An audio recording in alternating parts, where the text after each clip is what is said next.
Jorge Castañeda, buenos días. ¿Qué tal, Ciro? Buenos días, gusto saludarte. ¿Por dónde quieres empezar, Jorge? Pues vamos a hablar de TLC o que vamos a hablar de lo que tú digas, Ciro. Bueno, empecemos con TLC, 10 de mayo, y no se ve que en estos días se vaya a destrabar los puntos que tienen detenido lo que vaya a ser esa firma de un acuerdo para continuarlo, Jorge. Y ya estamos a mediados de mayo. Ciro, hasta donde yo entiendo el calendario legislativo norteamericano, el mexicano es aparte, tienen que tener listo todo el texto para el 18 de mayo para que pueda ser esto aprobado, no que lo vaya a hacer, pero podría ser aprobado por lo que se llama el Congreso Saliente o Lame Duck Session en el mes de diciembre, es decir, el Congreso, la Cámara de Representantes especialmente, que ya no será el que tome posesión el 1 de enero. Los norteamericanos, sobre todo Lighthizer, el negociador de Trump, dicen que tienen un gran interés en que se apruebe este año por esta Cámara de Representantes, donde hay una mayoría republicana, porque temen perder esa mayoría en las elecciones de noviembre.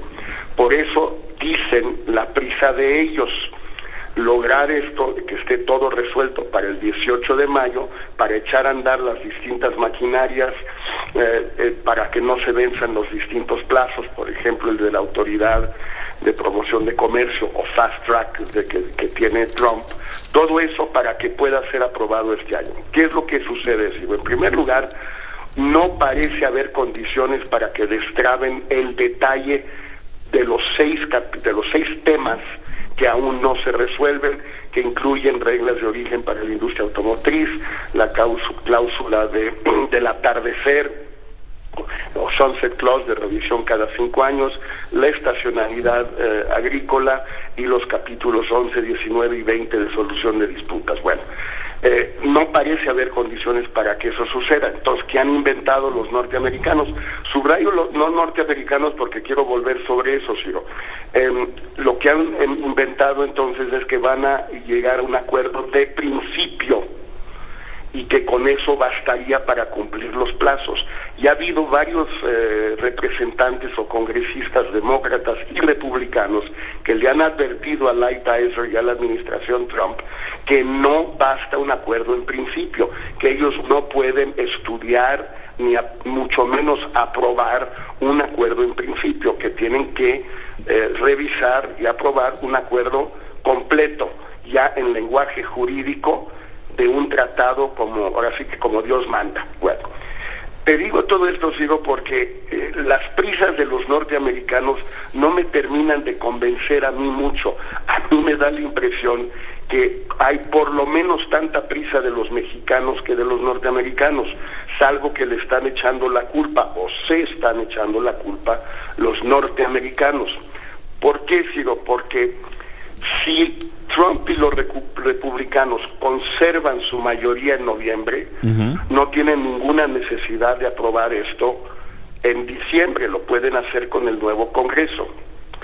Si pierden la mayoría en noviembre, me parece extraordinariamente difícil que un Congreso saliente derrotado, donde cambió la mayoría, pueda aprobar un acuerdo de libre comercio impopular, sin gran apoyo del presidente, en el mes que tiene antes de que tome posesión un nuevo Congreso con mayoría demócrata en la Cámara de Representantes. Hay algo ahí que a mí no me cuadra, Ciro, y por eso tengo la impresión, es solo una impresión, que los de la prisa son más bien los mexicanos, y por motivos que no tienen nada que ver con el calendario legislativo de Estados Unidos. Pero pues, ¿cuál sería la prisa a estas alturas? ¿Tú piensas que sellar la administración del presidente Peña Nieto difícilmente tendría que ver con lo electoral? O sea, pensar que la noticia de la renegociación, de la exitosa renegociación del Tratado de Libre Comercio le va a sumar que 1 punto, 2 puntos a la campaña de Mitt. ¿Cuál sería la prisa del actual gobierno? Yo creo que la prisa podría ser, Ciro, el legado del presidente Peña Nieto. Sí, sí. Y blindar el acuerdo ante la posibilidad del triunfo de un candidato que no compartiera todos los detalles del acuerdo que se hubiera negociado, pero sobre todo el tema del legado, que de la misma manera que en Estados Unidos quieren que se apruebe con el Congreso actual, pues en México el presidente Peña Nieto ve los mismos números que todo el mundo, ve que el PRI va a tener entre 15 y 20 senadores. Conviene recordar, Ciro, que en México el tratado tiene que ser aprobado por el Senado por una mayoría de 2/3, de 2/3 partes.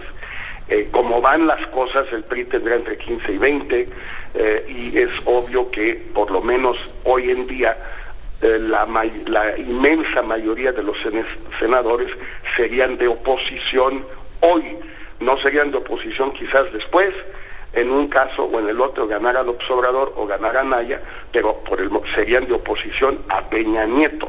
Entonces Peña Nieto le gustaría amarrar esto y mandarlo al Senado en una sesión, un periodo de sesiones extraordinario, pues en julio o en agosto.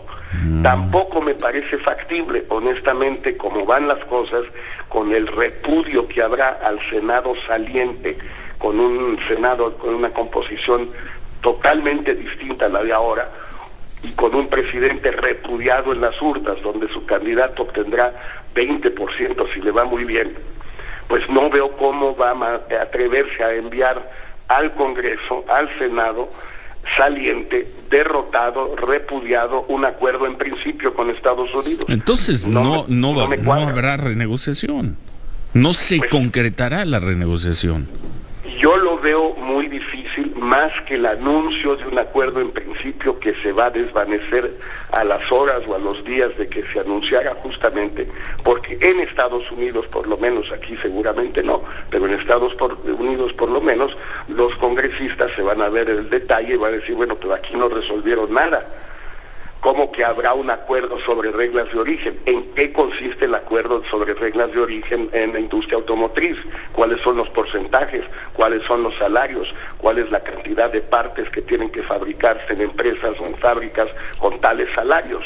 O sea, todo ese detalle pues se ve muy difícil que se logre, y pensar que se la van a tragar así de fácil los congresistas en Estados Unidos me parece pues muy audaz. Entonces, pero en todo caso, Ciro, la fecha límite en Estados Unidos para que todo esto suceda es el 18 de mayo, quedan 8 días.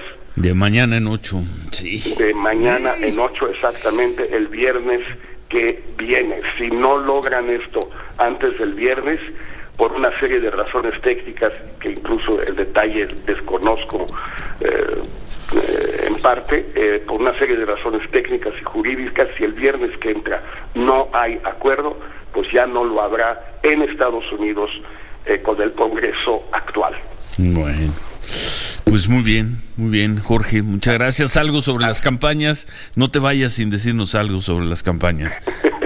Bueno, sobre las campañas me cambio de camiseta con gusto. Ver, y tenemos que hacer la aclaración, Jorge Castañeda, coordinador de la estrategia de la campaña de Ricardo Anaya. Hecha. Ya me puse la otra camiseta, pues mira. Se cierra el paréntesis, 2 puntos adelante. Venga. Gracias, Ciro Manuel. A ver, anoche pues vi la entrevista, o más bien el debate entre Ricardo Anaya y los colegas de Televisa. Creo que en efecto fue un debate y más que una entrevista, y creo que ganó de calle Ricardo Anaya ese debate como el debate con López Obrador y con Mid hace un par de semanas o 3 semanas. Fueron duras, constantes las preguntas, interrumpían a cada rato, en fin, como deben ser esos programas, llamémosle así, y creo que Anaya contestó con una gran agilidad, con inteligencia y con bastante franqueza en todos los temas. No lo pudieron mover de las posiciones que son las suyas, porque tampoco son para eso esos programas. El día que Anaya decida cambiar una posición de su campaña o de su frente, de su programa, lo anunciará, y no lo hará porque tal o cual comentócrata habrá decidido presionarlo con una pregunta. Pero me parece que realmente se lució y que salió muy airoso de ese debate entre los comentócratas y él mismo. Ahora, señor, pero no sé si comparte, he escuchado puntos de vista en el sentido de que Ricardo Anaya le bajó de tono, ya no se pelea con el presidente Peña, ya no quiere, por supuesto, o podemos decir que lo quiere meter a la cárcel, que después del debate, pues sí recuperó lo que aparentemente había perdido por los ataques en el asunto de la nave industrial de Querétaro, pero pues que no está encendiendo, o no parece el Ricardo encendido que habíamos visto. Pues no sé, a ver, Manuel, yo soy el menos apto, yo creo, para juzgar quién conecta con el pueblo y quién no. Estoy totalmente de acuerdo, mi opinión al respecto, no creo que tenga la revista una gran autoridad. Lo que no sé tampoco es que tanta autoridad reviste la opinión de quienes se supone que son expertos en la emotividad del pueblo y en la conexión que tal o cual candidato establece con el pueblo. Yo reconozco que yo de eso sé muy poco. No sé cuánto sepan los que sí constantemente dicen que fulano sí conecta y que mengano no conecta, que perengano antes no conectaba, pero ahora sí conecta. Me parecen como electricistas que saben mucho de conexiones. No estoy convencido que ellos sepan mucho más de esto, Manuel. Yo no sé si Ricardo Anaya conectó o no ayer con su público. Hay mediciones para eso. Cuántos likes, cuántas vistas, qué rating tuvo el programa, hasta qué hora se mantuvo el rating. Todo eso se mide, Televisa lo mide, Facebook lo mide, Twitter lo mide. Sería muy útil que los comentócratas, que son electricistas también, nos dijeran cuáles son las mediciones de Televisa o de Facebook o de Twitter u otra, de Ibope o de Nielsen, si prefieren. Pero confío un poquito más en las mediciones estas que en el olfato de electricistas de la comentocracia. ¿Que son electricistas? Pues porque son expertos en conectividad, en conexión. Sí. Son electricistas mis colegas a veces, y también podrían ser plomeros, pero pues yo no soy electricista, yo no sé si la conexión es buena o mala. Bueno, muchas gracias, Jorge. Gracias. De nada. Gracias a Jorge Castañeda. Vamos a pausa. Un abrazo. Gracias.